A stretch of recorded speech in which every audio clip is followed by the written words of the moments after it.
Rai, Daniel, how are you? Kamusta kayong dalawa ngayon dyan? So, ngayon, kasal na kayo. And I'm happy for you, both of you. Alam niyo, sa totoo lang, matagal ko nang gustong-gustong makita kayong dalawa and yung buong tropa natin. Alam niyo, naalala ko pa nung college tayo, walang iwanan.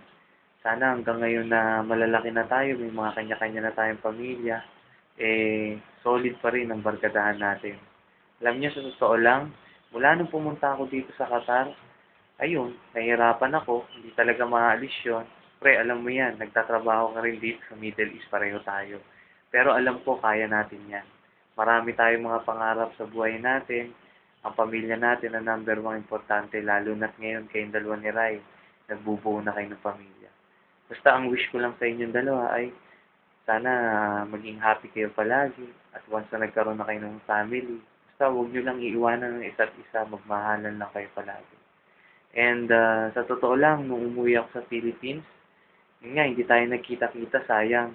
Pero this time, uuwi ako ng March. Sana kayo naman ang nandun. Gustuin ko man umuwi ngayong December, wala akong magawa. Kasi mahirap, mahal ang pamasahe. And hopefully, sana itong March, magkita-kita tayo pag uwi ko. And sana pag uwi ko, maging kumpleto tayo at sana yung buong tropa nandun lahat. Alam ko si Oli ngayon nasa Canada habang ginugulpi ng mga puti, wala tayong magagawa doon. Pero alam ko kayang-kaya niya yun. Kasi Avenger naman yun eh.